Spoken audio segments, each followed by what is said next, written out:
வழக்காடு மன்றத்தில் கலந்து கொண்டு உரையாற்ற வந்திருக்கக்கூடிய அறிஞர் பெருமக்களே, சபையோர்களே, தாய்மார்களே, குழந்தைகளே, இளைஞர்களே, உங்கள் அனைவருக்கும் எனது அன்பு சார்ந்த நன்றியையும் வணக்கத்தையும் தெரிவித்து மகிழ்ச்சி அடைகிறேன். அறத்தை திருவள்ளுவரைப் போல நெறிப்படுத்தி இலகுபடுத்தி மற்றவர்களுக்கு புரியும்படியாக சொல்லுகிற அந்த ஆற்றலிலே திருவள்ளுவனுக்கு நிகர் திருவள்ளுவர் தான். அதில் எந்த சந்தேகமும் இல்லை. திருவள்ளுவர் வயலுக்கு வரம்பு கட்டினார், கம்பன் விதை விதைத்தான். அவ்வளவுதான் வித்தியாசம். இந்த திருவள்ளுவருடைய அந்த நிலைக்கு அடுத்ததாக கம்பர் வருகிறார். கம்பராமாயணத்தை படித்தால் என்ன பெருமை கிடைக்கும் என்று ஒரு புலவர் பாடியிருக்கிறார். அதிலே முதல் தொடங்குகிறார், நாடிய பொருள் கைகூடும். இதுதான் அந்த பாடலினுடைய முதல் அடி. எதை நீ விரும்புகிறாயோ அது உனக்கு கிடைக்கும். இது ஒரு வரி போதாதா ராமாயணத்தை படிக்க? நாடிய பொருள் கைகூடும். பிறகு சொன்னார், ஞானமும் புகழும் உண்டாம்.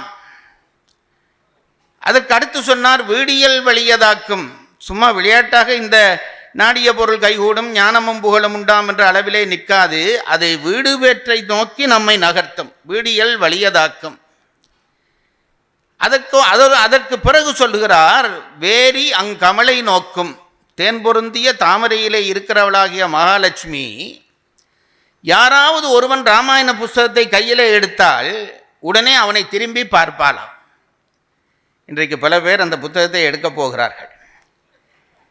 மகாலட்சுமி திரும்பி பார்ப்பாள் என்பது லேசான வேலையா? ஒரு புஸ்தகத்தை கையில் எடுத்து ஒரு பாடல் உலகம் யாவையும் என்று தொடங்க வேண்டியதுதான். மகாலட்சுமி திரும்பி பார்ப்பாளாம், வேரி அங்கமலை நோக்கும். இதெல்லாம் யாருக்கு நடக்கும் என்பதை முடிவிலே சொல்கிறார். நீடிய அரக்கர் சேனை நீறுபட்டு ஒளிய வாகை சூடிய சிலை ராமன் தோல்வலி கூறுவோர்க்கே. ராமனுடைய பெருமையை சொல்கிறவர்களுக்கு இதெல்லாம் தானாக நடக்கும் என்கிறார். நான் ஒன்றை பல பல பல மேடைகளிலே சொல்லி இருக்கிறேன். இதெல்லாம் ஒரு புகழ்ச்சிக்காக பாடுகிற பாடல் தானே என்று நீங்கள் நினைப்பீர்கள். அப்படி இல்லை. பழைய புலவர்கள் அப்படி பாடுவதில்லை. அதனால்தான் அவர்களுடைய பாடல் இன்றைக்கு வரைக்கும் நிலைத்து நிற்கிறது. சத்தியத்தை மட்டும்தான் தங்கள் வாயிலே இருந்து சொல்வோம் என்று நம்பிய புலவர்களிடம் இருந்து பிறந்த பாடல்கள். அதனால்தான் தமிழிலே எத்தனையோ நூல்கள் காலம் கடந்து நிலைக்கின்றன. காலம் கடந்து நிலைப்பதென்றால் அதுக்கு என்ன அர்த்தம் என்று கேட்டால், நான் பல இடங்களிலே சொல்லி இருக்கிறேன். காலம் கடந்து ஒரு நூல் நிலைக்கிறது என்றால் என்ன அதற்கு அர்த்தம் என்றால், இயற்கை அந்த நூலை அங்கீகரிக்கிறது என்று அர்த்தம். இயற்கை அங்கீகரிக்காத ஒரு நூலை எவ்வளவு கெட்டித்தனம் பண்ணினாலும் உலகத்திலே நிலைநிறுத்த முடியாது. இயற்கை அங்கீகரிக்காத நூலை காப்பாற்ற முடியாது. அது கொஞ்ச காலம் நிற்கும், பிறகு அழிந்து போய்விடும். கம்பராமாயணம் இவ்வளவு காலம் நிலைக்கிறது என்றால் என்ன காரணம் என்று கேட்டால், இயற்கை அந்த நூலை அங்கீகரித்திருக்கிறது என்பதுதான் காரணம். அதனால்தான் நான் சொல்லுகிறேன், பழைய நூல்கள் பல இன்றைக்கும் நிற்கின்றன என்றால் அவர்கள் சத்தியம் பேசினார்கள். அந்த சத்தியம் பேசின ஒன்றுதான் இந்த பாடல். அதனால்தான் கம்பனுக்கு ஏதோ ஒரு அதிர்ஷ்டம் அமைந்து மற்ற எல்லா புலவர்களையும் வென்று அவன் நிற்கிறான். அதனால்தான் அவனுக்கு கவிச்சக்கரவர்த்தி என்று கொடுத்த பட்டம் கூட சரியாக நிற்கிறது. கம்பனை படிக்கிறது என்பது பல விஷயத்தை நமக்கு மொழியாற்றலை தருகிறது, பண்பாட்டை தருகிறது. எத்தனை விஷயங்களை கம்பன் கொட்டிவிட்டு போயிருக்கிறான் ஒரு காவியத்துக்குள்ளே. அந்த அத்தனையையும் பேணி பாதுகாக்க வேண்டிய கடமை நமக்கு இருக்கிறது. தலைமுறையாக நாம் பேண வேண்டும். அவனுடைய தரத்திலே நின்று பேண வேண்டும். அப்படி பேணுகிற ஒரு பெரிய கழகத்திலே இன்றைக்கு நடக்கப் போகிற வழக்காடு மன்றத்துக்குள்ளே நான் உங்களை எல்லாம் அழைத்து செல்ல போகிறேன். முதலாவதாக வழக்கை தொடுக்க வந்திருக்கிற நண்பர் மாது அவர்கள் அடிப்படை குற்றச்சாட்டை மட்டும் இந்த மன்றத்திலே தெரிவிக்க வேண்டும் என்று நீதிமன்றம் உத்தரவிடுகிறது. நீதிபதி அவர்களே, கம்பனால் பெரிதும் வீரன் என்று போற்றப்படுகிற இந்திரஜித்தன் செய்த போர் முறைகள் அறமற்றவை என்பது இந்த மன்றத்திலே என்னுடைய வாதத்தை நான் வைப்பதற்காக வந்திருக்கிறேன். பிறருடைய துன்பத்தை கண்டு அதிலே தான் இன்பம் அனுபவிக்கிறானே அவனுக்கு அரக்கன்னு பேரு. அவன் எப்படி அறமாக போர் செய்வான்? அவன்கிட்ட எப்படி நீங்க அறத்தை பார்க்க முடியும்? அதனால்தான் கம்பன் எழுதினா, அரக்கர் என்பார் அறத்தின் நீங்கினார், அரக்கர் என்பார் இரக்கம் ஒன்றிலார். அப்படி இரக்கம் இல்லாதவன், அரக்க குணம் படைத்தவன் எப்படி போர் முறையில அறத்தோடு நடந்து கொண்டிருப்பான்? அதுதான் என்னுடைய வழக்கு. நான் அதனால என்னுடைய வழக்கை 3 விதமாக இந்த மன்றத்திலே வைக்கிறேன். பாசத்தால் நாக பாசத்தை அறமற்ற வகையில் மறைந்து நின்று எய்தியவன் வீரனா? போக்கு காட்டி அஸ்திரத்தை ஒருவன் மீது எய்தியவன் பெரு வீரனா? பிறர் அழிய வேண்டும் என்பதற்காகவே யாகம் செய்வதற்காக மறைந்து நின்றவன் பெரு வீரனா? எனவே 3 வகைகளிலே நான் இந்திரஜித்தினுடைய போர் முறை அறமற்றது என்று இந்த மன்றத்திலே என்னுடைய வாதத்தை பதிவு செய்கிறேன். அவர் மறுப்பாரேயானால் ஒவ்வொரு வாதத்தையும் நான் விரிவாக சொல்வதற்கு தயாராக இருக்கிறேன் என்று இந்த மன்றத்திலே பதிவு செய்கிறேன். 3 குற்றச்சாட்டுகளை உங்கள் முன் இப்பொழுது அவர்கள் வைத்திருக்கிறார்கள். இந்த 3 குற்றச்சாட்டில் எதையாவது நீங்கள் ஏற்றுக்கொள்கிறீர்களா அல்லது 3ஐயுமே மறுக்கிறீர்களா என்பதை சொல்லிவிட்டு ஒவ்வொரு குற்றச்சாட்டாக நீங்கள் மறுக்கத் தொடங்கலாம் என்று இந்த மன்றம் கருதுகிறது. இந்த போர் முறையே அறம் இல்லாதது தான். இப்போ இவர் போரிடுறாரே, இதுவே அறம் இல்லை. ஏன் தெரியுமா? எதெல்லாம் போர் முறையோ அதையெல்லாம் தப்புக்கிறார். சண்டை தானே போட வந்திருக்கான், சண்டை தானே போடுவான். ஏன் சண்டை போடுன்னு கேட்டேன். என்னங்க அவன் வந்தது சண்டை போட வந்தான், இப்படி தான் சண்டை போடணும்னா? ஐயா, அதில் ஒரு சின்ன பிரச்சனை இருக்கிறது. என்ன? மாது சொல்கிற முறையிலே போருக்கும் அறம் வகுத்து போர் செய்தவர்கள் தமிழர்கள். அப்படி போருக்காக வகுக்கப்பட்ட அறங்களிலே இருந்து மீறி போர் செய்தால் அதைத்தான் நாங்கள் அறமற்ற போர் என்று சொல்கிறோம். சரி, இப்பொழுது இந்த இந்திரசித்தன் செய்த போர் முறைகளிலே சில இடங்களிலே தமிழர்கள் பேணியதாகிய அந்த அறமுறை இல்லாமல் போய்விட்டது என்பதுதான் மாது வைக்கிற குற்றச்சாட்டு. சரிங்க, எதிரி எப்படி இருக்கானோ அதுக்கு தகுந்த மாதிரி தான் நான் சண்டை போடணும். சொல்லுங்க. அறம் தெரிஞ்சவன் என்கிட்ட சண்டைக்கு வந்தான்னா நான் அறத்தோட சண்டை போடலாம். அப்போ ராமனுக்கோ லட்சுமணனுக்கோ அறம் தெரியாதுன்னு அர்த்தமா? அது அப்புறம் பார்ப்போம், அது அப்புறம் வரும். நீங்கள் சொல்லும் போது வரும். யார் என்னென்ன செஞ்சாங்கிறத நான் சொல்லுவேன். அது சொல்லணும்ல. ஆகையினால இப்போ சொல்ல முடியாது. நீங்கள் என்ன சொல்கிறீங்க, சொல்ல வர்றீங்கிறத விளக்கமாக சொல்லுங்கள், நான் சொல்கிறேன். அவன் என்ன சண்டை போடணுமோ சண்டை போட வேண்டிய முறைப்படி சரியாக செஞ்சான். அதோட அவன் எப்படிப்பட்டவன்னு பார்க்கணும்னு சொன்னார் பார்த்தீங்களா? அது மிகப்பெரிய தப்பு. அவன் செஞ்ச செயலை தான் இப்போ பார்க்கணுமே தவிர அவன் எப்படிப்பட்டவன் பார்த்தா. ஏன் தப்பானவன் ஒரு நல்ல காரியம் செய்யப்படாதா? நல்லவன் கெட்ட காரியம் செய்யப்படாதா? அவன் முந்தி நல்லவன், ஆகையினால இப்போ செஞ்ச கெட்டதும் நல்லது தான் சொல்ல முடியுமா? ஆகவே அடிப்படையே அவர்கிட்ட தப்பாக இருக்குங்க, நீங்கள் கொஞ்சம் கவனமாக இருங்க, அவ்வளோதான் சொல்லுங்கள். மாது அவர்கள் 3 குற்றச்சாட்டையும் மறுக்கிற காரணத்தினாலே நீங்கள் இனி ஒவ்வொரு குற்றச்சாட்டுகளாக சபைக்கு விளக்கம் செய்ய வேண்டும். அறவழியில் நிற்கிறவர்கள், இந்த உலகத்திற்காக நன்மை கருதி செயல் செய்கிறவர்கள், அவர்களால் வழிக்கு விழுந்தாலும் கூட தீயது செய்ய முடியாது. அப்படி தீமை செய்தால் அவர்கள் அறவாணிகளாக, அதாவது அறமுடையவர்களாக இருக்க முடியாது. அறத்தை பின்பற்றுகிறவர்கள் எந்த நேரத்திலும் எந்த காலத்திலும் அறத்தோடு தான் நிற்பார்கள். இதை நாம் முதலில் மனத்திலே இருத்தி கொள்ள வேண்டும். அறம் என்பது இவருக்கு ஒன்று அவருக்கு ஒன்று என்று மாறுவதும் கிடையாது. அது மறந்தும் கூட அறமீறல் செய்யாத ராமலட்சுமணர்கள் மீது அறமீறலான போரை தொடுத்தது தவறென்கிறீர்கள், சரியா? சரி சரி, தொடருங்கள். 3 முறை நாம் இந்திரஜித்தை பார்க்கிறோம் போர்க்களத்தில். முதல்ல நாகபாச படலம். அந்த நாகபாசத்தை அவன் எப்படி வீசினான் என்பது நமக்கு தெரிய வேண்டும். இலக்குவனோடு போர் நடக்கிறது. இந்திரஜித்தன் தேர் போயிற்று, அவனுடைய சிங்கங்கள் எல்லாம் போயிற்று, தேரை இழுத்து வந்த சிங்கங்கள் எல்லாம் போயிற்று, தேர் பாகன் போனான், அனைத்தையும் இழந்தான். என்ன செய்வது என்று திகைத்து நிற்கிற பொழுது அவன் என்ன செய்திருக்க வேண்டும்? கடைசி வரை நின்று போராடித்தானே இருக்க வேண்டும். அப்படி செய்தானா? இல்லையா, மறைஞ்சு போயிட்டான். மறைஞ்சு போய் நாகபாசத்தை போட்டுட்டு போனானே, இது எப்படி அறமான போராக இருக்க முடியும்? இதை எப்படி நீங்க அறம்னு சொல்றீங்க? அதுக்கு நான் சொல்லல, இந்திரஜித்து சொல்றான், எப்பா இவனை ஜெயிக்கவே முடியாது போல் இருக்கே. யார் உளர்? இந்த இலக்குவனை ஜெயிக்கிறதுக்கு யாரா இருக்கா? இவனை ஜெயிக்கவே முடியாதுன்னு என்ன தெரியுமா பண்ணா?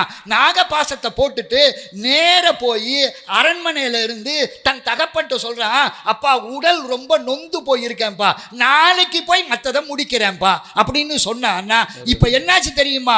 பெரு வீரன் என்று சொல்லக்கூடியவன் இலக்குவன் போர் முறைக்கு பயந்து அறமற்ற வழியிலே நாகபாசத்தை எய்து விட்டு போயிருக்கிறான் என்றால் இது அறமா? இதுல என்ன தெரியுமா? இந்த தெய்வ படைகள் எல்லாம் இருக்கிறது, அது அத்தனையும் என்னாச்சு தெரியுமா? இவர்களுக்கு மட்டுமல்ல, அவங்களுக்கும் துன்பம் விளைவிச்சிருக்குமா இல்லையா? அப்ப மனசுல தன்னை சார்ந்தவர்களுக்கும் தனக்காக வந்து போரிடர்களும் இதனாலே பாதிக்கப்படுவார்கள் என்ற எண்ணமே இல்லாமல் ஒருவன் போரிட்டால் அந்த போர் எப்படி ஆரம்பமாகும்? எனக்கு அது கூட இல்லை. அங்க போய் நின்னவன் கருடன் வர இந்த நாகபாசம் போன பிறகு இந்திரஜித்தன் நினைத்ததாக கம்பன் எழுதுகிறான், சே நான் விட்ட இந்த நாகபாசம் ஒரு கருடனாலா போக வேண்டும்? ராமன் மற்றவர்கள் வந்து இதை விடுவித்திருக்க கூடாதா? என் கருட பாசத்திற்கு என்னுடைய நாகபாசத்திற்கு அவ்வளவுதான் வலிமையா என்று அவன் நினைத்து வருந்துகிற பொழுது நமக்கு என்ன தோன்றுகிறது? இவன் போர் முறை அறமற்ற போர் முறை, அதனால் நொந்ததனால்தான் எப்படியாவது வெற்றி பெற வேண்டும் என்ற எண்ணத்திலே மறைமுகமாக நின்று நாகபாசத்தை எய்தினான் என்றால் அவன் போர் முறை அறமற்றது. மாது, உங்களிடம் ஒன்றை இந்த மன்றம் அறிந்து கொள்ள விரும்புகிறது. எதிராளிகள் மேல் விட்ட அந்த நாகபாசம் தன்னை சார்ந்தவர்களையும் துன்புறுத்தி இருக்கும் என்று யோசிக்காமல் அதை விட்டான் என்று சொல்கிறீர்கள். தெரியாமல் இந்த மன்றம் கேட்டுக்கொள்கிறது, எங்காவது ஒரு இடத்திலே கம்பன் தன் காவியத்தில் விடப்பட்ட நாகபாசத்தினாலே அரக்கர்களும் அழிந்தார்கள் என்ற செய்தியை பதிவு செய்திருக்கிறானா? பின்னாடி இருக்கே, பிரம்மாஸ்திரம் விட்டப்போ இந்த மருந்து மலை வரத்துக்கு முன்னாடி, நம்ம இதில் எத்தனை பேர் செத்து போனான்னு தெரிய வேண்டான்னு அரக்கர்கள்லாம் கொண்டு போய் கடலில் போடுறான். நானே அத்தனை பேரையும் கடலில் போட்டானே, எதுனால? அதனால தெய்வ படைகள் என்பது மாற்றாரையும் அழிக்கும் என்பதிலே எந்த விதமான பொய்யும் இல்லை. மாற்றாரை அல்ல, தன்னை சார்ந்தவர்கள். அதாவது மாற்றாருன்னு நான் சொன்னா இந்த இடத்துல அவனை சார்ந்தவர்கள். நான் இப்ப ராமன் நிலையில நின்று சொல்றேன். அதனால அரக்கர்கள் மாற்றவர்கள். நீங்கள் இருக்கைக்கு வாருங்கள். ஐயா, நாகபாஸ்திரத்தை இந்திரசித்தன் பயன்படுத்தி இருக்கிறான். அந்த பயன்பாட்டினாலே அவனை சார்ந்தவர்கள் கூட அழியப்பட்டிருக்கிறார்கள். மறைந்து நின்று அந்த அம்பை போட்டது தர்மமாகுமா என்று கேட்கிறார். நீங்கள் ஆரம்பத்திலேயே ஒரு பதிலை சொல்லியிருந்தீர்கள். அவனுக்கு எதிரிலே நின்றவர்கள் யார் என்பதை பொறுத்துத்தான் அவனுடைய தர்மம் தீர்மானிக்கப்படும் என்றீர்கள். ராமலட்சுமணர்கள் மீது அத்தகைய ஒரு தர்ம குற்றம் இருக்கிறதா? அப்படி இருந்தால் நீங்கள் அதை வெளிப்படுத்த வேண்டும் என்று கேட்டுக்கொள்கிறேன். இல்லை, இவர் அடுத்த குற்றச்சாட்டு சொல்ல போகிறார்ல, இதை ஒவ்வொன்றா முடித்து போவோம். இல்லை, அதான் சொல்கிறேன், அடுத்த குற்றச்சாட்டுக்கு வரும் பொழுது அதுக்கு நேரடி பதிலாக நான் இருப்பேன், சொல்லுவேன் அதை. இப்போ இவர் மறைஞ்சு நின்னானே சரியாகிறார்.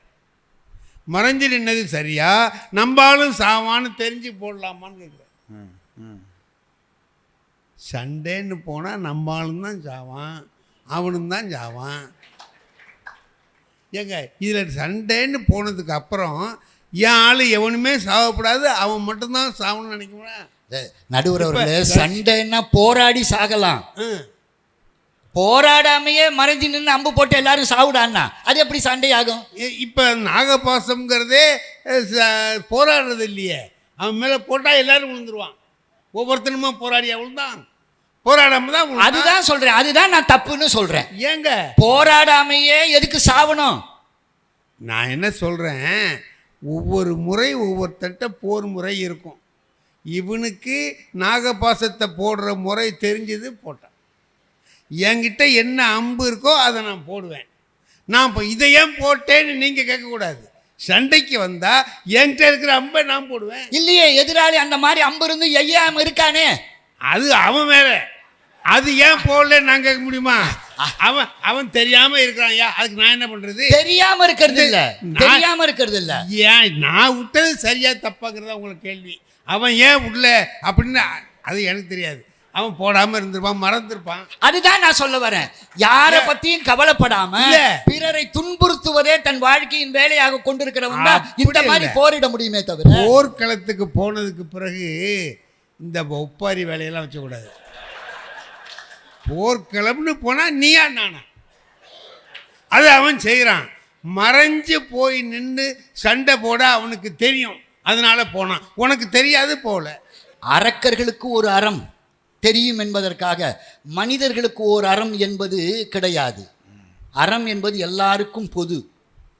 அதனால அறத்தை இல்லாம நான் எப்படி வேணாலும் போடுவேன், மறைஞ்சு நின்று போடுவேன் அப்படின்னா அவனுக்கு தெரியும், இவனுக்கு தெரியாது. அப்படின்னா ஏன் தெரியாது அப்படின்னா, எதிர்த்து உனக்கு சண்டை போட திராணி இல்லை, அப்ப நீ வீரன் இல்லைன்னு அர்த்தம். இரண்டாவது வழக்குக்கு போகுமாறு மாதுக்கு இந்த மன்றம் உத்தரவிடுகிறது. ரெண்டாவது போங்க. இந்த பிரம்மாஸ்திரம் எய்துனான்ல, அதை எப்படிங்க போட்டிருக்கணும்? மறுநாள் போருங்க. இதே மாதிரி தோக்கிற நிலை யாருக்கு? இந்திரஜித்தனுக்கு. இந்த தோற்கன நிலை வந்தப்போ என்ன தெரியுமா பண்ணாங்க? போர்க்களத்துலேயே இல்லைங்க, போர்க்களத்தை விட்டு போயிட்டான். போர்க்களத்தை விட்டு போயிட்டானே தவிர அவன் மனசு நினைக்குது என்ன, ஓ நாம் இப்போ போர்க்களத்தை விட்டு போயிட்டோம், இதே மாதிரி நேற்று மாதிரி மறைஞ்சு நின்று தான் நாகபாசத்தை போற்றுவோமோன்னு ராமர் லக்குவர்கள் சுதாரிச்சுட்டா என்ன பண்ணுறது? அதனால என்ன தெரியுமா பண்ணா, இந்த ராமனும் இலக்குவனுக்கும் நேரமே கொடுக்காக மகோதரன் தலைமையில 10 வெள்ளம் சேனை அனுப்பிச்சு சண்டை போடுங்கடான்னாங்க. இந்திரஜித்தன் போர்க்களத்தில் இல்லை, சண்டை போடுங்கண்ணா. சண்டை போடும்போது அப்போ இலக்குவன் தான் வில்ல எடுக்கிறான், பிரம்மாச போறேன்னு. ராமன் தடுத்தான், இது அறம் அல்லடா, செய்யாதேன்னு. இப்போ இதே காட்சியை நான் சொல்றேன் பாருங்க. அங்க தன் அப்பன்ட்ட சொல்றான், யாரு? ராமன்ட்ட இந்திரஜித் சொல்றான், அப்பா நான் பிரம்மாஸ்திரம் போட போறேன், போடட்டுமா? ஏ வெற்றி தான் முக்கியம், போடு. இங்க ராமன் போடாதங்கிறான், அங்க அவன் அப்பன் போடுங்கிறாங்க, இவன் போடுறேங்கிறாங்க. இப்போ பாருங்க, போக்கு காட்டுறான். என்ன, இவங்களுக்கு தெரிஞ்சிரும்னு வேற ஒரு படைகளை அனுப்பி நீங்கள் சண்டை போடுங்க, அந்த நேரத்தில் நான் மந்திரம் சொல்லி இது பண்ணேன். இப்போ என்ன பண்ணா, ராமனும் இலக்குவர்களும் இந்த அத்தான படையும் அழிச்சுட்டாங்க. அழிச்சிட்டு போர் முடிஞ்சு போச்சுன்னு நினச்சி ராமன் என்ன பண்ணுறான், தான் போரிட்ட படைக்கலங்களுக்கெல்லாம் பூஜை செய்யணும்னு போகிறாங்க. வீடனன் என்ன பண்ணுறான், எல்லாருக்கும் சாப்பாடு எடுத்துகிட்டு வரேன்னு போகிறாங்க. இப்போ வந்த இந்த இந்திரஜித் என்ன தெரியுமா பண்ணா, பிரம்மாஸ்திரம் போட்டாங்க. எனக்கு அவன் பிரம்மாஸ்திரம் போட்டல கூட இல்லை, அவன் என்ன தெரியுமா பண்ணா, மந்திர உச்சாடனம் பண்ணி போர்க்களத்திலே இல்லாத ராமன் மேலேயும் இந்த பிரம்மாஸ்திரம் பாயட்டும்னு அப்படின்னு போட்டா அது எப்படி அறமான போராக இருக்க முடியும்? மனமா அறிவான்னு பார்க்குற போது மனம் பல நேரத்தில் வென்றுடுது. இப்போ அங்கே பார்க்குற பொழுது இந்திரஜித்து எல்லா வகையிலேயும் அவன் அவர்களுடைய போர் முறைப்படி, சிறந்த முறைப்படி போர் செய்திருக்க. அவருடைய ஆற்றல் முழுவதும் சேர்ந்து ராவணனை விட சிறந்த வீரனாக தென்படுகிறவன் இந்திரஜித்தன். ராமனை விட இலக்குவன் பெரிய வீரனாக பல இடங்களில் தெரிவான். அதே போல ராவணனை விட இந்திரஜித்து மாபெரும் வீரனாக தெரிகிறான். இது உண்மை. ராமாயணம் முழுக்க படித்தோம்னா நாம் அந்த முடிவுக்கு தான் வரணும். இந்திரஜித்தன் ஒரு காலத்திலேயும் அந்த அவர்கள் கற்று வைத்திருக்கிற போர் முறை எதுவோ அதில் நீங்கள் அதை போய் எப்படி தப்புங்கிறீங்க? உங்களுக்கு தப்பு, அவனுக்கு சரி. அவன் முறைன்னு ஒன்று இருக்குது, உங்கள் முறைன்னு ஒன்று இருக்குது. அவர்கள் அரக்கர்கள், நீங்கள் யார்? மனிதர்கள். பிரித்து தான் வச்சுருக்கீங்க இல்லை? அரக்கர்களுடைய போர் முறையில் சண்டை போடணும்னா நீங்கள் அரக்கர் முறையில் தான் போடணுமே தவிர என் முறைக்கு நீங்கள் வான்னு கூப்பிட முடியாது. என் முறைக்கு நீ வான்னு. ஏன்னா சண்டை எங்கே நடக்குது? அவங்க இடத்துல நடக்குது, இலங்கையில் நடக்குது சண்டை. அங்கே போனால் இலங்கை போர் முறை எதுவோ அதன்படி தான் நீ போடணும். அதை விட்டுட்டு ஏன் முறைப்படி நீ ஏன் போடலன்னு கேட்கக்கூடாது. இப்போ சண்டைக்கு நீ தானே வந்திருக்க, என் முறையில் போடு. அதை விட்டுட்டு இவர் சொல்கிறார், அப்படி செஞ்சது தப்பு, இப்படி செஞ்சது தப்பு, மறைஞ்சு நின்று போர்னு. அது அவன் முறையா? நீ அவங்ககிட்ட தானே சண்டைக்கு போயிருக்கிற, அவன் அவங்ககிட்ட சண்டைக்கு வந்திருக்கான். நீ அவன் நாட்டுக்கு சண்டைக்கு போயிருக்கிற, அவன் நாட்டு முறைப்படி சண்டை போடுறான். இதில் என்ன தப்பு? எப்படி தப்பு வரும்? அவனுடைய முறை எதுவோ, நீங்கள் யாரோட சண்டை போடுறீங்க சார்? அவன் கூட போய் நீங்கள் சண்டை போடுறீங்க. அவன் உங்கள்கிட்ட வரல சண்டைக்கு, நீங்கள் அவன் இடத்துக்கு சண்டைக்கு போயிருக்கீங்க. அவனுடைய முறை எதுவோ அதன்படி சண்டை போடுறான். அது தப்புன்னு நீங்கள் சொன்ன அங்கேயே போனீங்க. போனால் போட்டோம், சீதை இருந்தால் இருந்துட்டு போகுது சார். இந்த பாருங்க, நம்ம சண்டை போடக்கூடாது, அவன் மோசமானவன் நினச்சா நம்ம பாட்டுக்கு இருந்துடணும். போனால் அவளுடைய ஆற்றல் இருக்குது, அவளாவே வந்துடுவான்னு நினச்சிட்டு இருந்துடலாம் சார். நாங்கள் அங்கேயே வச்சுக்கணும்னு நான் சொல்லலை. போனால் அவளுக்கு ஆற்றல் இருக்குது, அவன் நினச்சான்னா வந்துடுவான்.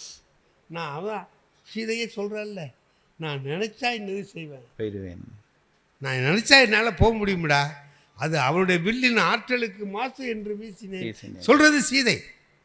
ஆகையினால அவளால் எல்லாம் முடியும். இவன் நினச்சானா என்ன செய்யலாம்? சரிதான், வரட்டும் போகணும். இவ்வளோ பெரிய வீரன்னு சொல்கிறாரு, அவங்க முறையில் போடுறாருன்னு சொல்கிறாருல்ல, ஏன் கெஞ்சறான்? போய் அவன் அப்பன்ட்ட கெஞ்சறான். சார், சுத்த வீரனாக இருந்தால் என்ன பண்ணியிருக்கணும்? சண்டைக்குள்ள போயிருக்கணும். போய் கெஞ்சறான். நிலம் செய்து விசும்பும் செய்து நெடிய மால்படை நின்றானை வலம் செய்து போயிற்றென்றால் சலம் செய்யின் உலகம் மூன்றும் இலக்குவன் முடிப்பன் தானே. நினைச்சா இலக்குவன் இந்த 3 உலகத்தையும் முடிச்சிருவான்ப்பா. அதலால் அஞ்சினேன் என்று அருளலை ஆசைதான் அச்சீதை பால் விடுதியாயின் அனையவர் சீற்றம் தீர்வர் போதலும் புரிவர் நின்மேல் உள்ள காதலால் உரைத்தேன்னு ஒரு கெஞ்சரானே, அப்பவே அவன் வீரத்தில் இறங்கிட்டான்னு நமக்கு தெரிய வேண்டாமா? நண்பர் மாது அவர்களே, 3வது குற்றச்சாட்டுக்குள்ளே இனி செல்லலாம். விஸ்வாமித்திரன் ராமனை வந்து கேட்கிறான், தருவனத்துள் யான் இயற்றும் தகை வேள்விக்கு இடையூறாய்.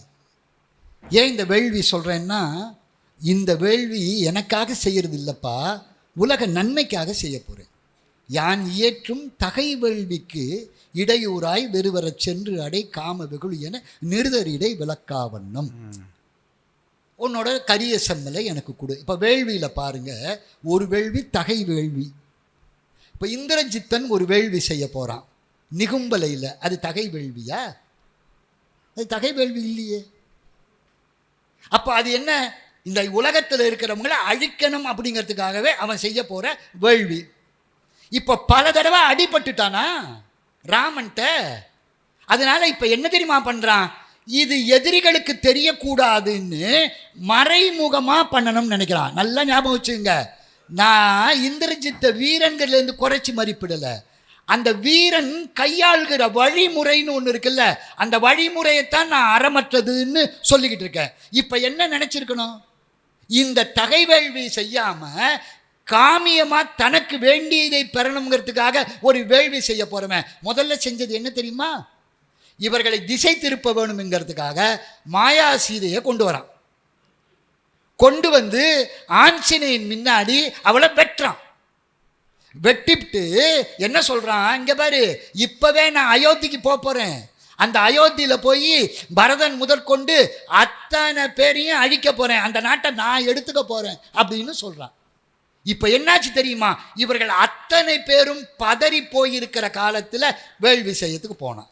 இப்போ நான் என்ன கேட்குறேன், இவர்களை திசை மாற்றி இவர்களை திக்கு தெரியாத காட்டில் கொண்டு வந்து விட்டு எப்போது போரிட்டாலும் ஏதோ ஒரு சூழ்ச்சி செய்தே தன்னுடைய போரை நடத்துகிறான் என்றால் இந்த போர் எப்படி அறமான போராக இருக்க முடியும்? அவன் நிகும்பலையில் போய் ஒரு யாகம் பண்ணுறான் சார். நான் என்னுடைய நன்மைக்காக கோயிலில் போய் ஒரு பூஜை பண்ணுறேன். என்னை பண்ண விடாமல் தடுக்கிறது எப்படி நியாயம்? எதுவுமே தெரியாதவன், ஒன்றும் படிக்காதவன், எதுவுமே செய்யாதவன் என்ன வேணாலும் செய்யலாம், அறமற்ற காரியம் கூட. எல்லாம் தெரிந்தவன், மறைபொருள் உணர்ந்தவன் எப்படி ஒரு காரியத்தை செய்தால் அது அறமாகுன்னு நான் கேட்குறேன். அதன் அது எப்படி அறமாகும்? அதனால தான் சொன்னான், 1000 மறை பொருள் உணர்ந்து அறிவு அமைந்தாய், தீயினை நயப்புறுதல் செய்தாய். ஏன்னா உன் வாழ்க்கைன்னு ராவணனை பார்த்து கேட்டானே, ஏன் கேட்டான்? ஏண்டா, தவன் செய்தவன் படித்தவன் நமக்குன்னு ஒரு அறம் தெரிய வேண்டாமான்னா, நான் அப்படிதான் செய்வேன்னா, அது எப்படி அறம்? இதுவரை நேரமும் 3 குற்றச்சாட்டுக்கள் இந்திரசித்தன் மேலே சாட்டப்பட்டிருக்கின்றன. ஒன்று, நாகாஸ்திரத்தை மறைந்து நின்று போட்டான் என்பது முதல் குற்றச்சாட்டு. அடுத்ததாக பிரம்மாஸ்திரத்தை போர் முடிந்த பிறகு போட்டு அறம் மீறினான் என்பது இரண்டாவது குற்றச்சாட்டு. மூன்றாவது குற்றச்சாட்டு, நிகும்பலை யாகத்தை செய்து தனக்கு வெற்றி பெறக்கூடிய சூழலை உருவாக்குவதற்காக மாயா சீதை என்கின்ற ஒரு சீதையை உருவாக்கி அவளுடைய கழுத்தை வெட்டி ராமர் முதலியவர்களை திசை திருப்பி விட்டு அந்த யாகத்தில் வெற்றி பெற முயற்சித்தது என்பது அதுவும் போர் அறமீறலாகவே கருதப்படுகிறது என்று 3 குற்றச்சாட்டுக்களை மாது அவர்கள் வைத்திருக்கிறார்கள். அதை ஐயா அவர்கள் தெளிவுபட மறுக்கிறார்கள். இவர்களுடைய வாதங்களை எல்லாம் மன்றம் பதிவு செய்திருக்கிற காரணத்தினாலே இனி தீர்ப்புரைக்கு செல்ல வேண்டிய கட்டாயத்திலே மன்றம் இருக்கிறது. அதற்கு முன்பாக 3 நிமிடங்கள் 2 அணியினருக்கும் கொடுக்கிறேன். இதுவரை தாங்கள் செய்த வாதங்களை, புதிய வாதங்களை தவிர்த்து இதுவரை தாங்கள் செய்த வாதங்களை தொகுத்து இந்த மன்றத்தில் பதிவு செய்துவிட்டு அமர வேண்டும் என்று கேட்கிறேன்.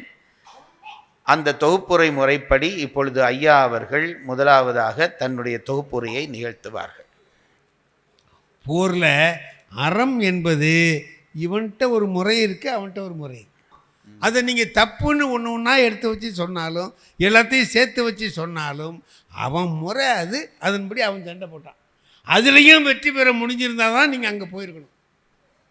ஐயோ இப்படி அடிப்பான்னு எனக்கு தெரியாதே அப்படின்னு சொல்லக்கூடாது. எங்கே அங்கே போய் நின்றுக்கிட்டு இப்படி அடிப்பான்னு எனக்கு தெரியாது, ஏன் இப்படி அடித்தான், அடிக்கிறேன்னு ஆரம்பித்தா அடிப்பான். அது அவனுக்கு அறம், இது உனக்கு அறம். அறம்ங்கிறது தெளிவில்லை பாருங்கள். ஆக முடியாததை வச்சுக்கிட்டு நீங்கள் பேசக்கூடாது. முடியாததை வச்சுக்கிட்டு முடிஞ்சவன் செஞ்சதெல்லாம் தப்புன்னு சொல்லக்கூடாது. அவன் முறைப்படி சண்டை போட்டான். நீங்கள் தீர்ப்பு இருக்குது கடைசியில் எப்படி முடிஞ்சது போர்னு பார்த்தா அது அறமா அறம் இல்லையா அப்படின்னு தெரிஞ்சுக்கலாம். இடையில சண்டை போட்டதை வச்சுக்கிட்டு இதில் தப்பு அது தப்பு அப்படின்னு நாம் சொல்கிறது பிழை. அவனுடைய முறைப்படி அவன் சண்டையிட்டான். அப்போ அவன் போய் சொல்கிறானே அப்படின்னு கேட்டார். அவங்ககிட்ட போய் சொல்கிறானே இப்படி சண்டை போடுறான் அப்படி சண்டை போடுறான். இன்னொருத்தருடைய போர் முறையை பாராட்டுவது ஒரு வீரனுக்கு அழகு. ராமனுடைய போர் முறையை பாராட்டுறான். கும்பகர்ணன் போடுற சண்டை முறையை பார்த்துட்டு ராமனே பாராட்டுறான், விதிர்ப்புற்றான். ஐயோ இப்படி சண்டை போடுறானே அப்படின்னா இது வீரர்களுக்கு உள்ள அழகு. அதை போய் நீங்கள் அதனால் அவன் வீக்காக போயிட்டான் அவன் ஸ்ட்ராங்காக அப்படிலாம் சொல்லக்கூடாது. ஆகையினால இங்கே நடந்த போர் முறைகள் எல்லாமே இந்திரஜித்தன் மாபெரும் வீரனாக வாழ்ந்திருக்கிறான். ராவணனை விட இப்படி சொல்கிறது ஒரு வழக்கம். சீதையை பறி கொடுப்பதற்கு முன்பு ராமன் தான் வீரன். சீதையை பறி கொடுத்த பிறகு லக்ஷ்மணன் தான் வீரன். சீதையை கொண்டு வருகிற வரை ராவணன் தான் வீரன். கொண்டு வந்த பிறகு லக்ஷ்மணன் தான் வீரன், இந்திரஜித்து தான் வீரன். இப்படித்தான் கம்பராமாயணத்தை ஆராய்ந்து பார்க்கிறவர்கள் சொல்லுகிற முறை அதுதான்.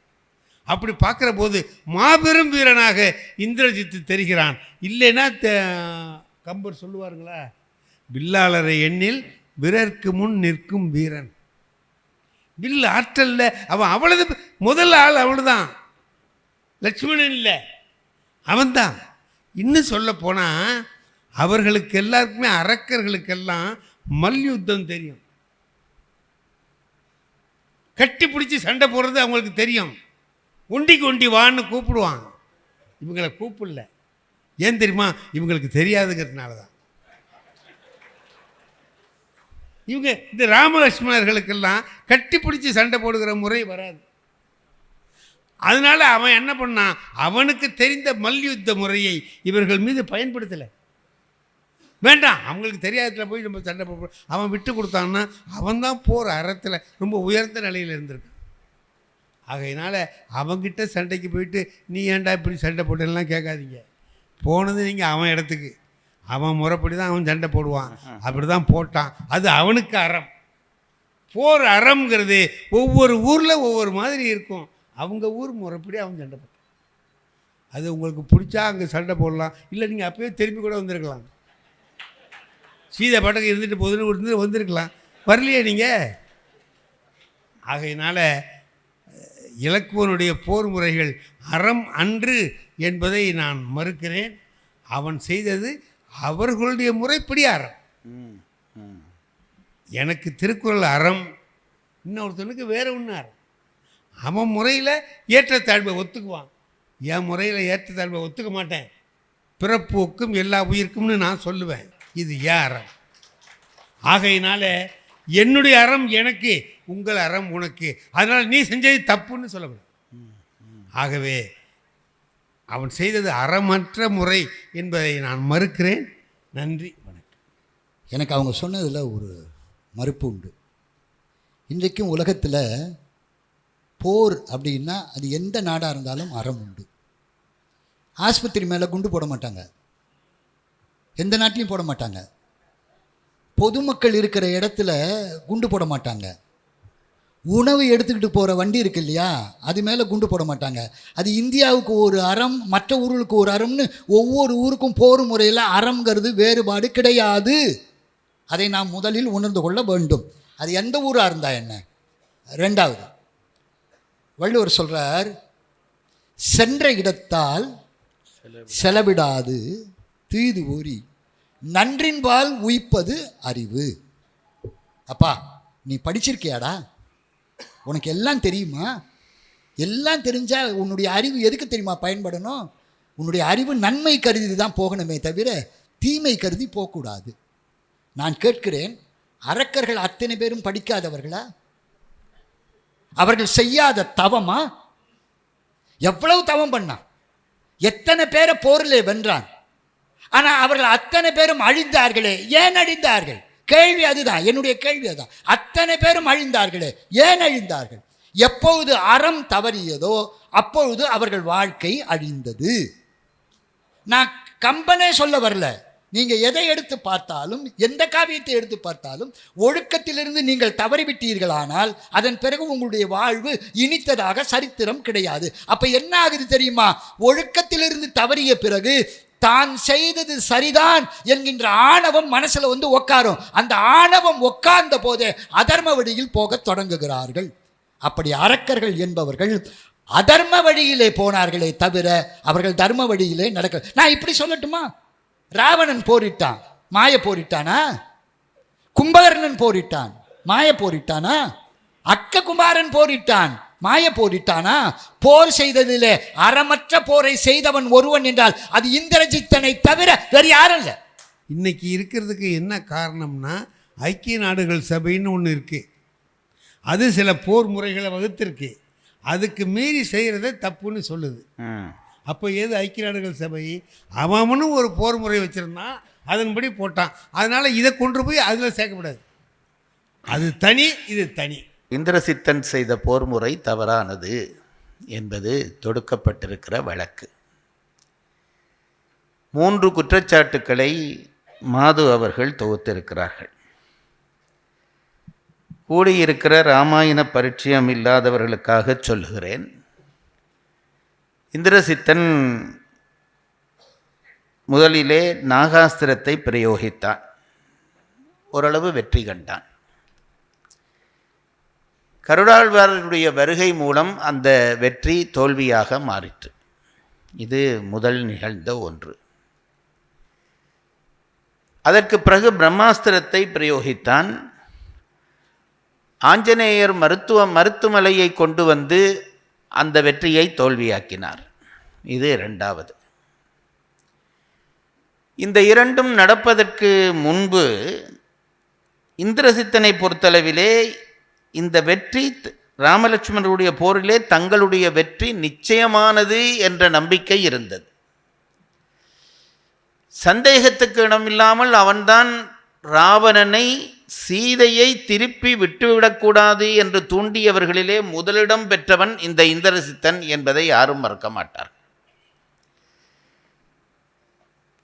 தன்னுடைய பழைய வெற்றிகளை எல்லாம் ஞாபகத்திலே வைத்துக்கொண்டு, தான் பெற்றிருக்கக்கூடிய வரங்களை எல்லாம் ஞாபகத்திலே வைத்துக்கொண்டு, தான் பெற்றிருக்கக்கூடிய தெய்வாஸ்திரங்களை எல்லாம் ஞாபகத்திலே வைத்துக்கொண்டு, மானுடர்களை வெற்றி பெறுவது ஏதோ சுலபமான காரியம் என்று நினைத்து சீதையை விடக்கூடாது என்பதிலே மிக தெளிவாக மிக உறுதியாக இருந்தவன் இந்த இந்திரசித்தன். அப்படி இருந்து கொண்டு ராவணனையும் அந்த நோக்கத்தை நோக்கி தூண்டிக்கொண்டே இருந்தான். இது நாம் ராமாயணம் படிக்கிற எல்லோருக்கும் தெரியும். இதுவெல்லாம் நமக்கு இப்பொழுது பிரச்சனை இல்லை. மாது தொடுத்திருக்கிற வழக்கு என்னவென்றால், இந்திரசித்தன் செய்த போர் முறை தவறானது. இதுதான் வழக்கு. அந்த வழக்கிலே அவர் முதலாவது தொடுத்திருக்கக்கூடிய செய்தி நாகாஸ்திரத்தை அவன் பிரயோகித்த விதம். நாகாஸ்திரத்தை இந்த இந்திரசித்தன் பிரயோகித்த விதம் என்பது தவறு என்று சொல்கிறார். மறைந்து நின்று அந்த நாகாஸ்திரத்தை பிரயோகித்தான். நம்முடைய திருவள்ளுவர் தன்னுடைய நூலிலே 3 பால்களை அமைக்கிறார். அறத்துப்பால், பொருட்பால், காமத்துப்பால். இது எல்லாருக்கும் தெரிந்த ஒன்றுதான். இந்த அறத்துப்பால் அறங்களை நம்முடைய பெரியவர்கள் என்ன சொல்கிறார்கள் என்றால், அதற்கு முதல் அறம் என்று பெயரிடுகிறார்கள். அறத்துப்பால் அறங்களை முதல் அறம். ஒன்றை நாம் நன்றாக தெரிந்து கொள்ள வேண்டும். இந்த திருக்குறளிலே அறத்துப்பால் இருக்கிறது, பொருட்பால் இருக்கிறது, காமத்துப்பால் இருக்கிறது. இதிலே எங்கே அதிகாரங்கள் கூட என்றால் பொருட்பாலிலே தான் அதிகாரங்கள் அதிகமாக இருக்கிறது, நமக்கு தெரியும். ஆனால் திருக்குறளை யாரும் பொருள் நூல் என்று சொல்வதில்லை, காம நூல் என்று சொல்வதில்லை.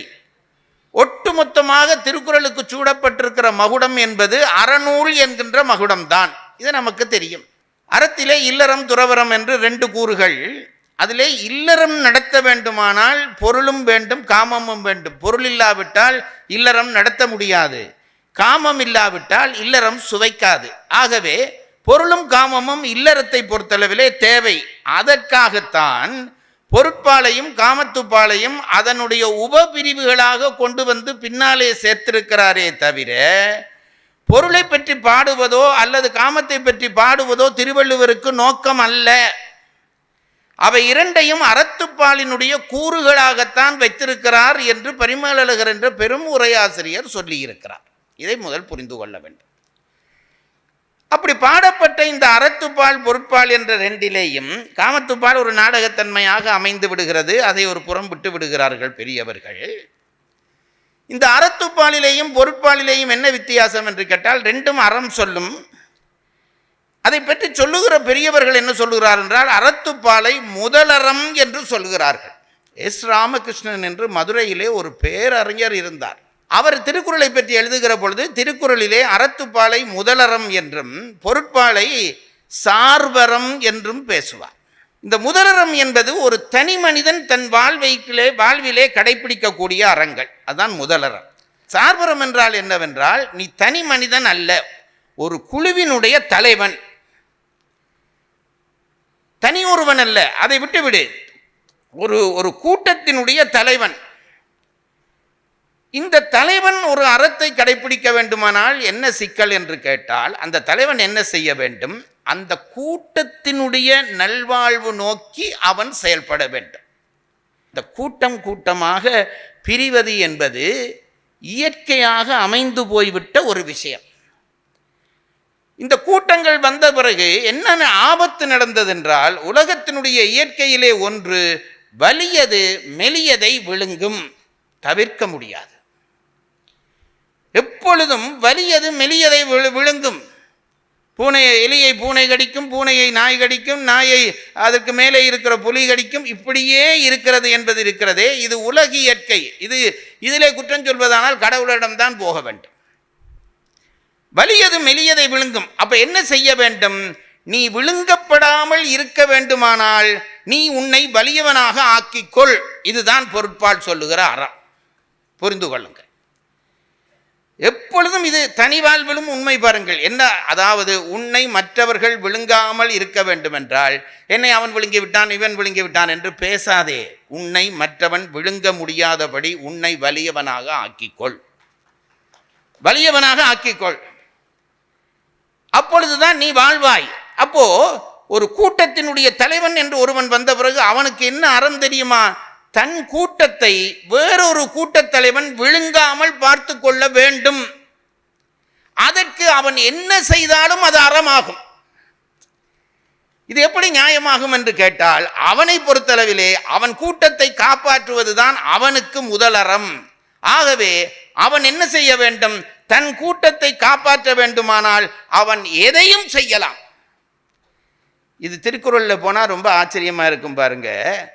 ரொம்ப அறமெல்லாம் பேசிய முதலறத்திலே அறத்துப்பாலிலே அறம் பேசிய திருவள்ளுவரே பொருட்பாலிலே குழப்பமடைகிறது போல நமக்கு ஒரு தோற்றம் வரும். கொல்லாமை எங்களுடைய அறத்துப்பாலிலே ஒரு அதிகாரம், உயிர்களை கொல்லவே வேண்டாம் என்கிறார். பிறகு பொருட்பாலுக்கு வந்த பிறகு என்ன சொல்வார்? பைங்கூழ் களைகட்டுதலோடு நேர், கொலையிற் கொடியாரை வேந்து ஒருத்தல் பைங்கூழ் களைகட்டுதலனோடு நேர். என்ன சொல்லுகிறார்? கொலையில் கொடியவனாக ஒருவனை இருப்பானாக இருந்தால் எப்படி வயலுக்குள்ளே இருக்கிற நெல்லை பிடுங்கி எடுக்கிறாயோ அப்படி பிடுங்கி எடுத்து விடுறான்றார், கொல்லுடா என்றார். பரிமேலழகர் அதுக்கு உரை எழுதுகிற பொழுது என்ன உரை எழுதினார் தெரியுமா? அந்த குரலை தூக்கி போட்டு பிரட்டுவார். கொடியாரை கொலையால் வேந்து ஒருத்தல் என்று அதுக்கு பொருள் கொண்டு வருவார். கொடியாரை கொலையாரை வேந்தொருத்தல் இருக்கிறது அல்லவா? பரிமேலழகர் எப்படி மாற்றுவார் என்றால், கொடியாரை கொலையால் வேந்து ஒருத்தல்.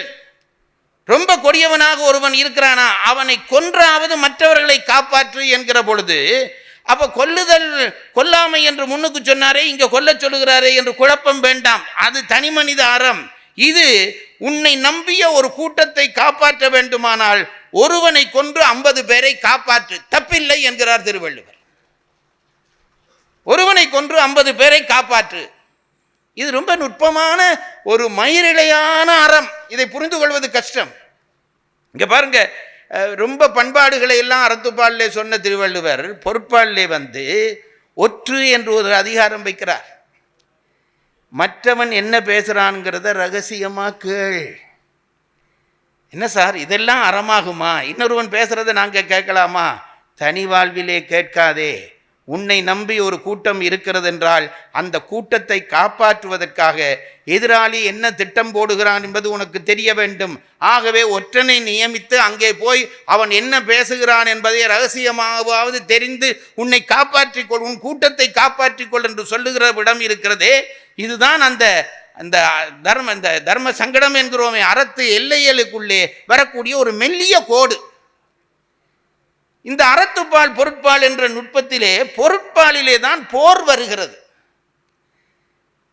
பரிமேலழகர் உரை எழுதுகிற பொழுதெல்லாம் பொருட்பாலிலே வினை என்று ஒரு சொல் வந்தால் அது போரை குறிக்கிற சொல் என்று எழுதுகிறார்கள். பொருட்பாலிலே வினை என்று ஒரு சொல் வந்தால், வினை என்றால் செயல் என்று தானே நாங்கள் பொதுவாக நினைக்கிறோம். வினை என்று ஒரு செயல் வந்தால் அந்த வினை என்பது பொருட்பாலிலே போர்தான். நிர்வாகம் நடத்த போகிறாயா? போர் செய்யாமல் நிர்வாகம் நீ நடத்த முடியாது. போர் செய்யாமல் நிர்வாகம் நடத்த முடியாது. சின்ன ஒரு பெட்டிக்கடை போடுகிறாய் என்று வை, பெட்டிக்கடை போடுகிறாய் என்று வை, அடுத்த பெட்டிக்கடைக்காரனுடன் நீ போர் செய்துதான் ஆக வேண்டும். இல்லாவிட்டால் உன் கடை தோற்று போய் நீயும் தோற்று போவாய். இதுதான் உண்மை. அந்த போரை எப்படி செய்ய வேண்டும் என்பதற்கு தமிழர்கள் 4 வழி வைத்தார்கள். சாம பேத தான தண்டம். போர் என்றால் நீங்கள் நினைக்காதீர்கள் நேராக கத்தி எடுத்து குத்துவதோ வெட்டுவதோ இல்லை. படிப்படியாக அந்த போரை நடத்த வேண்டும். இயன்ற அளவு சமூகத்துக்கும் தனிமனிதனுக்கும் பாதிப்பு வராமல் அந்த போரை நடத்த வேண்டும். அதற்குத்தான் அவர்கள் சொன்னார்கள், முதல் சாம, சமாதானமா பேசு, வா பேசுவோம். பேச்சுவார்த்தைக்கு கூப்பிடுவது என்பது போர் செய்வதனுடைய ஒரு வகை, அதுதான் சாமம். அடுத்தது தானம். அப்பவும் சரி வரவில்லையா, ஏதாவது கொடு, அள்ளி கொடு, எதையாவது கொடுத்து கெடுத்து இந்தா இதையெல்லாம் நான் தருகிறேன், நாங்கள் நிப்பாட்டி விடுவோம் என்று கொடுப்பது இருக்கிறதே, அந்த கொடுப்பதும் போரினுடைய ஒரு முறைதான்,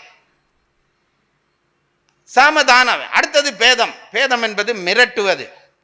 இந்த பார் நான் என்ன செய்கிறேன் என்று மிரட்டுதல் இருக்கிறதே, ஒரு இடத்துல அடித்து காட்டுறது இருக்கிறதே, அது பேதம். கடைசியாகத்தான் தண்டத்தை வைத்தார்கள்.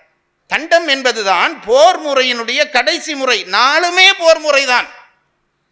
தண்டம் என்பதுதான் போரினுடைய கடைசி முறை. அதாவது அடித்தல். அது ஏன் அதை கடைசியாக வைத்தார்கள் என்றால் பாதிப்பு விளையும். போர் முறையிலே தான் பலருக்கும் பாதிப்பு விளையும். தண்டத்திலே 100 பேர் சாக போகிறார்கள் என்றால் தண்டத்தை கையிலே எடுக்காவிட்டால் 1000 பேர் சாவார்கள். ஆகவே தண்டத்தை எடுப்பதை தவிர வழி இல்லை. அதற்கு முதல் சாமம் பண்ணு, பேதம் பண்ணு, தானம் பண்ணு. முடியாவிட்டால் தண்டத்தை எடுத்துத்தான் ஆக வேண்டும் என்று சொல்கிறது இருக்கிறதே, மிக நுட்பமான நம் பெரியவர்களுடைய சிந்தனை. ஆனால் அந்த தண்டத்தில் கூட சில தர்மங்களை பேணி என்று சொன்னார்களே, அதுதான் தமிழன் என்று ஒரு இனம் உண்டு, தனியே அவருக்கு ஒரு குணம் உண்டு என்று சொன்னது. போர் செய்வது என்று வந்துவிட்டால் கூட முடிந்த அளவு தர்மத்தை பேணு. இதுதான் நம் பெரியவர்கள் வகுத்த வகுப்பு. அதாவது புறமுதுகிட்டு ஓடுகிறவனை கொல்லாதே, அதில் என்ன வீரம் இருக்கிறது? அது மாதிரி யானையிலே இருக்கிறவன் யானையிலே இருக்கிறவனோடு தான் போராட வேண்டும், குதிரையில் இருக்கிறவன் குதிரையில் இருக்கிறவன் தான் போராட வேண்டும். தர்மத்தை பேண வேணும் என்று சொன்னார்கள். ஆனால் பேணப்பட்டதா என்பது ஒரு கேள்வி. பேணப்பட்டதா என்பது ஒரு கேள்வி. திருவள்ளுவர் தான் சொன்னார், படை கொண்டார் நெஞ்சம்போல் அறநூக்காது என்றார். என்றைக்கு ஒருத்தன் ஆயுதத்தை கையில் எடுத்து விட்டானோ அதுக்கு பிறகு அது ராமனாக இருந்தால் என்ன, ராவணனாக இருந்தால் என்ன, கையிலே ஆயுதம் வந்து விட்டால் அறத்துக்கு கேடு வரும். இது சந்தேகத்துக்கு இடமில்லை, சந்தேகத்துக்கு இடமில்லை. அதனால்தான் நான் சொல்லுகிறேன், முடிந்தவரை சண்டை வராமல் பார்த்து கொள்ளுங்கள். போர் என்று வந்துவிட்டால் அதனுடைய துன்பம் கடும் துன்பம். எவனிடமும் தர்மம் நிற்கும் என்று நீ முழுதாக நம்பாதே. அதைத்தான் திருவள்ளுவர் சொன்னார், படை கொண்டார் நெஞ்சம் போல் அறநூக்காது. என்னுடைய ஆசிரியர் ஒருவர் எனக்கு சொல்வார், அப்போ எங்கள் ஊரில் போர் நிறுத்தம் நடந்தது. எங்கள் வித்வான் வேலன் சொல்வார், போர் நிறுத்தம் நடந்தது. போர் நிறுத்தம் வந்தபோது அவர் சிரிச்சு விட்டு சொல்லுவார், டே போர் நிறுத்தம் ஆயுதத்தை வச்சா வரும் என்று வர நினைக்காதீர்கள், மனதிலே அந்த பகை நிற்க வேணும், அப்போதான் போர் நிறுத்தம். அவர் சொல்லுவார், ஆயுதத்தை எல்லாம் கொடுத்துட்டாலும் பக்கத்தில் இருக்க சீட்காரனுக்கு இப்படி இடிப்பான் இவன், இதுவும் போர் தானே. சண்டை மனதிலே நிற்காமல் விட்டால் சண்டையை நிப்பாட்ட முடியாது. இந்த பரிமேலழகர் உரை எழுதுகிற பொழுது அறம் என்றால் என்ன என்று எழுதுகிறார். அறத்துக்கு 3 கூறுகள் இருக்கிறது என்கிறார். ஒழுக்கம், வழக்கு, தண்டம் என்ற 3 கூறுகள் உண்டு. திருவள்ளுவர் அறம் என்று எடுத்துக்கொள்வது எதனை என்று கேள்வி கேட்டுவிட்டு அவர் வழக்கையும் தண்டத்தையும் நீக்கிவிடுகிறார் என்று சொல்லுகிறார். ஏனென்றால் வழக்கும் தண்டமும் ஒரு தேய வழக்கத்தினாலே உணரப்படுபவை. இப்போ நாங்கள் எல்லாரும் இருக்கிறோம், இவங்க கிண்ட பண்ணினா பண்ணிட்டு போட்டோம், எனக்கு ஒன்றும் தப்பு, எனக்கு அதை பற்றி கவலை இல்லை. ஒரு அழகான பெண் போகிறாள், அவளுடைய கையை பிடித்து இழுக்க வேணும் என்று ஆசை வருகிறது. உனக்கா என்று கேட்காதீர்கள். ஒரு ஆசை வருகிறது, ஆனால் நான் இழுப்பதில்லை. ஏன் இழுப்பதில்லை என்றால் எனக்கு தெரியும், இந்த தேசத்திலே பிறந்த எவனுக்கும் தெரியும், ஒரு பெண்ணினுடைய வீதியிலே போகிற பெண்ணினுடைய கையை பிடித்து இழுத்தால் அது தண்டனைக்குரிய குற்றம் என்பது தெரியும். நான் இழுத்துவிட்டு கோர்ட்டுக்கு போய், ஐயா நான் சட்ட புத்தகம் ஒன்றும் படிக்கவில்லை, ஆகவே இது இழுத்தது குற்றம் என்று தெரியாமல் இழுத்து விட்டேன் என்று சொல்ல முடியாது. அங்கே போனால் அது குற்றம்தான். ஏனென்றால் தேய வளமை என்பது தேச வளமை, இவையெல்லாம் குற்றம் என்று உனக்கு உணர்த்தி இருக்கிறது. ஆகவேதான் திருவள்ளுவர் சொல்லுகிற பொழுது சொல்லுகிறார், இதெல்லாம் உனக்கு தெரியும், தெரிஞ்சிருக்க வேண்டும், தெரியாது என்று சொல்லாதே. கொலை செய்துவிட்டு ஐயோ கொலை செய்வது குற்றமா எனக்கு தெரியாது என்று நீ சொல்ல முடியாது. ஒரு தேசத்துக்குள்ளே புகுந்து விட்டால் அங்கு இருக்கிற முறைமை உனக்கு தெரிந்தாக வேண்டும். அதுதான் ஐயா சொல்கிறார். அதில் நியாயம் இருக்கிறதா இல்லையா என்று கேட்டால் நியாயம் இல்லாமல் இல்லை. வாலிவதையிலே ராமன் என்ன செய்தான்? ராமன் என்ன செய்தான் என்றால், வாலியை கொல்ல வேண்டும் என்று வருகிற பொழுது தேவை இருந்தது. அவன் தேவையில்லாத வரம் பெற்று வைத்திருந்தான். எதிரிகளிடம் அறவாசி பலம் பெறுவேன் என்று வைத்திருந்தான். அப்ப என்ன செய்வது? முட்டாள்தனமாக போய் எதிரில் நின்று அவனிடம் அடி வாங்கி சாக முடியாது. அதைத்தான் சுக்ரீவன் செய்தான். ஆகவே அவனை அழிக்க வேண்டும், வேறு வழி இல்லை, அவனால் தீமை வருகிறது. ஆகவே ஒரு பக்கத்திலே மறைந்து நின்று கொன்றானே, இந்த மறைந்து நின்று கொல்லுதல் என்கின்ற காரியத்தை ராமனும் செய்திருக்கிறான். இது நாம் மறுக்க முடியாது. ஆனால் அவன் அறம் நோக்கி செய்தான், அது வேறு விஷயம், அது கடைசியில் வருகிறேன். செய்தான் என்பது உண்மை. தன் தேவை நிறைவேற வேண்டும் என்று, அதுதான் அரக்கர்களை பொறுத்தவரை அதுதான் நோக்கம். வந்துவிட்டான் ராமன், படையோடு வந்திருக்கிறான், குரங்கு படையோடு வந்திருக்கிறான். மனிதனிலே அவனுக்கு இகழ்ச்சியாக இருக்கிறது, குரங்குகளிலே இகழ்ச்சியாக இருக்கிறது. அந்த ராவணன் கூட்டி அந்த மந்திர ஆலோசனையிலே ஒருத்தன் எழும்பி சொன்னான், இதெல்லாம் நாம குழம்பு வச்சு சாப்பிட்ற விஷயம்டா, இதுக்கு போய் ஒரு கூட்டம் கோர்றியா என்றான். எவ்வளவு திமிர் இருந்தால் அதை சொல்லி இருப்பான்.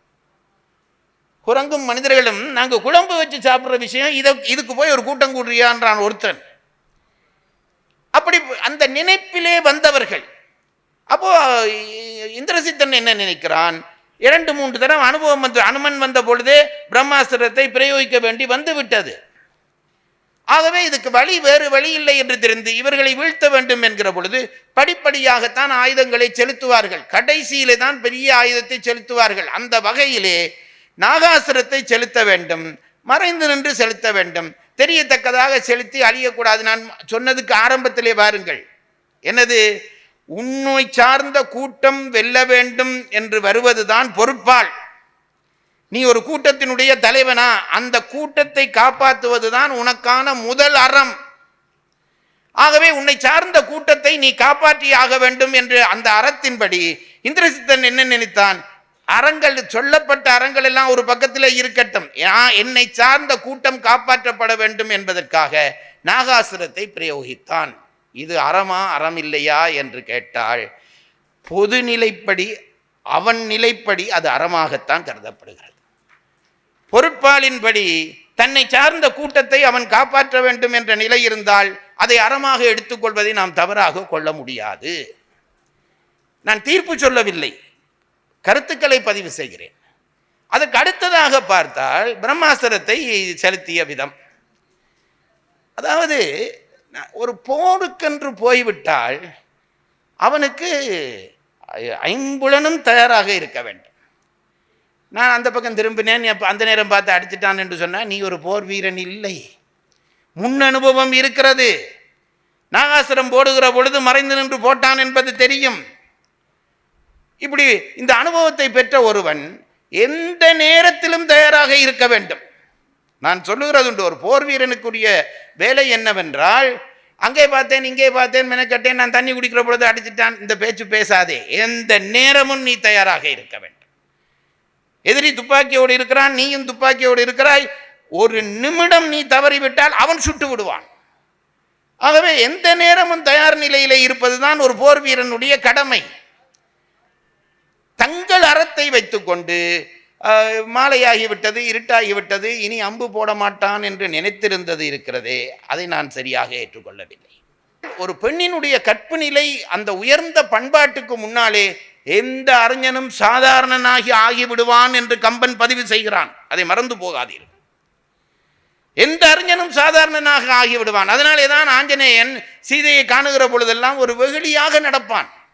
என் தோளிலே ஏறிவிடு, நான் கொண்டு போய் விடுகிறேன். இந்த பயலுக்கு தெரியாதா சீதை தன் தோளிலே ஏறமாட்டாள் என்பது ஆஞ்சநேயனுக்கு தெரியாதா? குழந்தைத்தனமாக கேட்பான், என் தோளிலே ஏறிவிடு. சீதை பிறகு அறிவுபூர்வமாக சொல்லுகிறாள். அது எப்படியப்பா வர முடியும்? வந்தாலும் இடையிலே அரக்கர்கள் வருவார்களே, அப்போ நீ என்ன செய்வாய் என்றெல்லாம் கேட்ட பிறகுதான் இவன் தலையை சொரிகிறான். சீதைக்கு முன்னாலே இவன் எப்பொழுதும் அறிஞன் இல்லை. பின்னாலே எல்லாம் ராவணவதம் முடிந்த பிறகு ஓடி வருகிறான். சீதைக்கு முன்னாலே வந்து நின்று இந்த அரக்கியர்களை எல்லாம், உன்னை காவல் காத்த அரக்கியர்களை எல்லாம் கொல்லவா என்று கேட்கிறான். சீதை சிரிக்கிறாள். அது என்னப்பா நீயும் நினைத்தியோ என்றாள். இந்த பிள்ளைகளை எல்லாம் நீயும் நினைக்கிறாயாப்பா என்று அனுமனை ஒரு குழந்தையாக பார்ப்பாள் சீதை பல இடங்களில். அதில் ஒன்றுதான் இது. இந்த சீதையை கொண்டு வந்து இந்த இந்திரசித்தன் கழுத்தை வெட்டுறான். உனக்கு தெரிய வேண்டாமா, சீதையை எவனாலும் தொட முடியாது, அவளுடைய கழுத்தை வெட்டி அவளை கொல்ல முடியாது என்று தெரிய வேண்டாமா? அந்த அன்பின் நிமித்தம், உணர்வின் நிமித்தம் ஐயோ சீதையை கொன்று விட்டார்கள் என்று நிற்கிறானே அனுமன், அதெல்லாம் அவனுடைய அன்புக்கு சிறப்பு, போருக்கு சிறப்பில்லை. அதை நாம் புரிந்து கொள்ள வேண்டும். இது 2வது நிலை. அந்த நிலையிலையும் அவர்கள் தளர்ந்துதான் நிற்கிறார்கள். அடுத்தது இந்த நிகும்பள யாகம். நான் கேட்கிறேன், நிகும்பள யாகம் அதாவது தன்னுடைய போர் வெற்றி பெற வேண்டும் என்பதற்காக ஒரு யாகத்தை ஒருவன் செய்கிறான். அது அவன் உரிமை. யாகங்கள் 3 விதமான யாகங்கள் அமையும் என்று சொல்வார்கள். அதிலே ஒன்று தன்னுடைய லாபம் நோக்கி செய்கிற யாகம், அதாவது எனக்கு இன்னது வர வேண்டாம், காமிய யாகங்கள் என்று சொல்வார்கள். அதற்கு உரிமை உண்டு. தன்னுடைய இனம் வெல்ல வேண்டும், அதற்காக ஒரு யாகம் செய்து அந்த யாகத்தின் மூலம் தன் போரை வெல்லலாம் என்று அவன் போய் செய்கிறான், மறைந்து நின்று செய்கிறான். இப்ப நீ என்ன செய்தாய்? இந்த வீடனனை கொண்டு வண்டாக போய், அது மாயை இல்லையா? வீடனன் போனது வண்டாக போனது மாயை இல்லையா?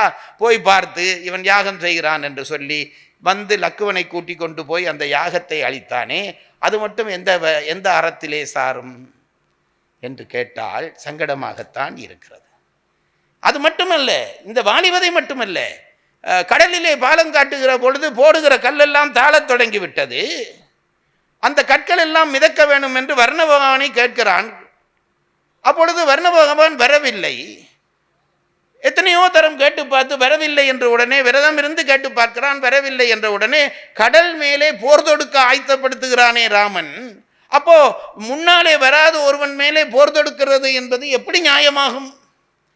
இதைத்தான் நான் சொன்னேன், படை கொண்டார் நெஞ்சம் போல் அரணூக்காது.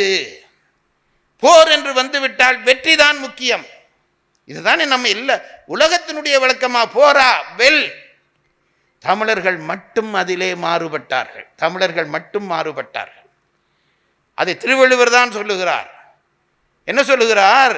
இந்த உலகத்திலே சகிக்க முடியாத விஷயத்திலே ஒன்று, பெற்ற தாய் பட்டினி கிடக்கதை பார்த்திருக்க வேண்டி வருகிறதா? சகிக்க முடியாத விஷயத்திலே அதுதான் முதல் விஷயம்.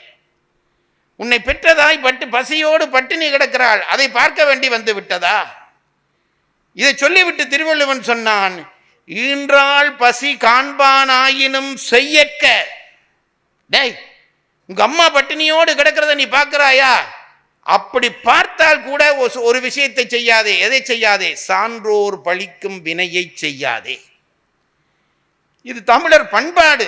அதாவது எவனை அடிச்சாவது எவனை சுத்தியாவது மேலே வான்று நினைக்கிறோமே, அது தமிழன் பண்பாடு இல்லை. ஈன்றாள் பசி காண்பானாயினும் செய்யற்க சான்றோர் பழிக்கும் வினை என்று சொன்னாரே, அதுதான் தமிழர் பண்பாடு. அந்த பண்பாடு போச்சு. அந்த பண்பாடு எப்பெல்லாம் போகும் என்றால், போர் என்ற மனநிலை வந்துவிட்டால், என் வெற்றி என்று ஒருவன் நினைக்க ஆரம்பித்து விட்டால் எல்லாம் போய்விடும். இந்த சூழ்நிலையிலே தான் இந்த இந்திரசித்தன் பல இடங்களிலே மாயை செய்கிறான். மாயப்போர் என்பது அரக்கருடைய போர் முறையிலே ஒன்றாக இருந்திருக்கிறது. அந்த விஷயத்திலே ஐயா சொன்னதை நான் ஏற்றுக்கொள்கிறேன். அவர்களுக்கென்று ஒரு போர் முறை இருந்தது. அந்த போர் முறையை அவன் செய்திருக்கிறான். அதை முற்று முழுதாக தவறு. அங்கே போருக்கு போன போது இவர்கள் என்ன செய்திருக்க வேண்டும்? மாயை போர் புரிவார்கள் என்று தெரிந்து கொண்டு மிக ஆயத்தமான நிலையிலே ராமலட்சுமணர்கள் இருந்திருக்க வேண்டும். ஒரு தரம் சம்பவம் நடந்த பிறகும் திரும்ப திரும்ப அந்த பிழையை செய்கிறார்கள் என்கிற பொழுது அவனுடைய போர் முறை என்பது அவனுடைய குலவழக்கம். அதற்கு தயாராக இல்லாமல் இருந்தது இவர்களுடைய தவறு என்றுதான் கருத வேண்டி இருக்கிறது. அதனாலே நான் ஒன்றை சொல்கிறேன்.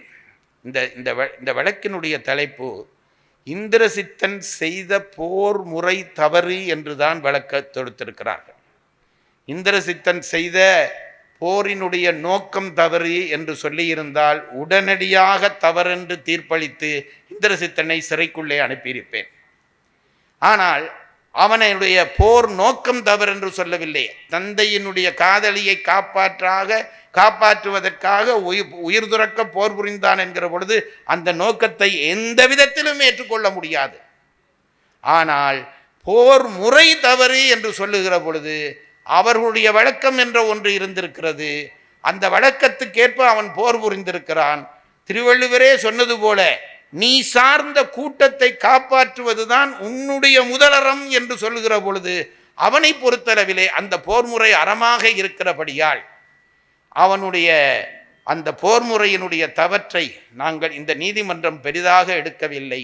ஆனால் அவனுடைய நோக்கம் தவறு என்றபடியால் அவனை எச்சரித்து அவனுடைய போர் முறை தவறு என்கின்ற குற்றங்களை தள்ளுபடி செய்து இந்திரசித்தனை விடுதலை செய்கிறது இந்த நீதிமன்றம் என்று கூறி விடைபெறுகிறது.